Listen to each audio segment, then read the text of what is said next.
Hi, I'm Dr. Gray. Mrs. Weber. Hi, dear. How are you? I'm fine. How are you? Does the chief know you're here? Oh, please don't bother him. I had a little fall is all. Got home from work, slipped off the step ladder. Ooh, landed on my wrist. Oh, it's basically nothing. Ooh. Well, it's not nothing. Well, I brought lots of magazines and a good novel. I am perfectly fine waiting until you make time for me. I know you have far more pressing patients. Well, you're the chief's wife, so that makes you the most pressing patient. Excuse me. I was finishing a surgery just now when a scrub nurse asked me how my wife was feeling because she heard Adele was in the ER and I hadn't. Now, would you like to explain to me why I found out my wife was a patient in this hospital from my scrub nurse and not from you? Richard, hush. Let Meredith do her job. She hasn't even had a chance to examine me yet. Is that true? Don't mind him, dear. He's just worried about me. He gets gruff when he's worried. I hurt my wrist. I was trying to get out the holiday decorations, and I slipped off the step ladder. Oh, stupid. I should have waited for Rich to get home. He's so much taller than me. I requested an x-ray and an ortho consult. I will call and make sure that they're coming down. But I think I better go see what that is. Oh, it was so silly. I'd just gotten home, and I was trying to get read something on the top shelf myself. I just landed wrong. Her wrist absorbed all the impact. It looks painful. We'll get you some more pain meds to help you out with that. Your x-ray shows a hairline fracture. Could have been a lot worse. Splint you up and get you out of here in no time, okay? You have me paged if you need anything, okay?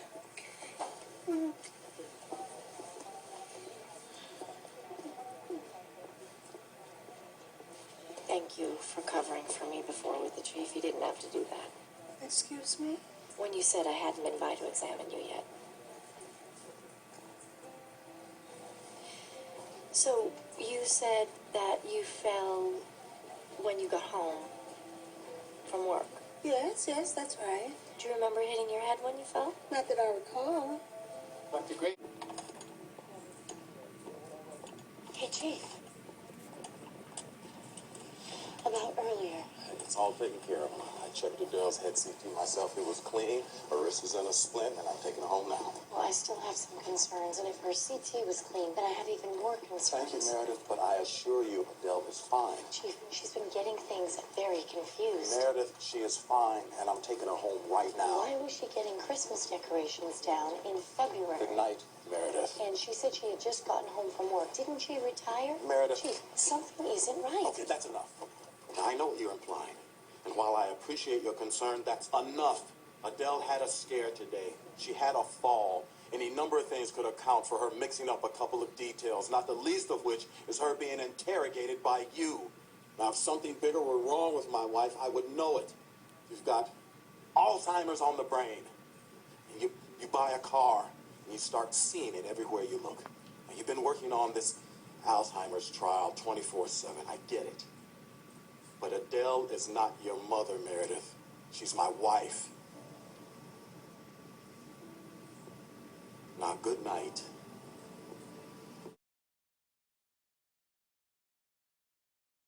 Cereal aisle, and I tripped on one of those big displays of fruit spreads or some nonsense, and the whole thing came down. Lido and an epi, please. 504. Oh, it's a cut, Mark. You don't have to show off. You can give me a couple of Band-Aids and be on your way. Yeah, that's not how this is going to go. You tripped on the display, or you tripped over your feet and fell into the thing, or... The chronology escapes me, Richard.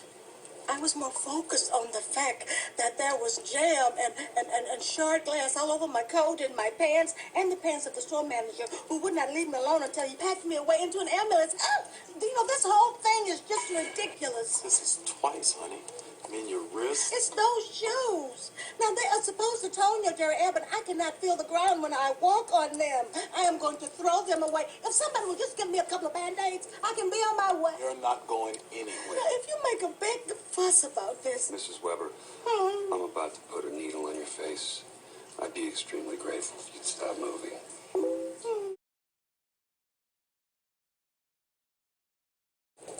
What are you writing?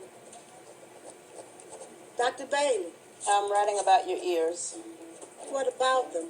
There's nothing wrong with them. Well, then, can I go home now? No, We are wasting everyone's time.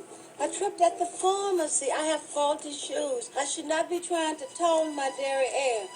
That flavor of vanity is unbecoming in a woman my age. the supermarket. Excuse me? You tripped at the supermarket, not the pharmacy. Whatever. The pharmacy aisle. I needed some cough syrup. You don't have a cough. Can you breathe into this tube for me? I've had an alcoholic husband long enough. I know a breathalyzer when I see one. Just breathe into the tube, please.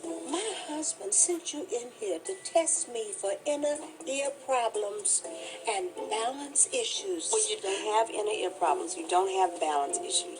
You are having accidents, and you are inconsistent with your description of the accidents. And those behaviors are consistent with substance abuse. So I will run a tox screen. I would like a list of prescription drugs in your possession, and I need you to breathe into this tube. Hey, Meredith, what was the deal with Adele Weber when you saw her a few weeks back? Oh, she fractured her wrist. Yeah, but you ordered a head CT. Just to be sure, and it was clear. Okay, I read the file. What I'm asking for is a more complete impression of the patient. I myself just accused her of being either a wino or a junkie, and that seems not to be the case because the tox screen is clear and so is the breathalyzer. So I'm wondering what the hell is going on. She fell down, and she couldn't get her story straight. I tried to talk to the chief, and he got very angry with me because I suggested that there was some indication of early dementia. And he thinks, because I'm on Derek's study, that I see Alzheimer's everywhere. Are you concerned? Yeah, Did you really call the chief's wife a wino? my finest moment.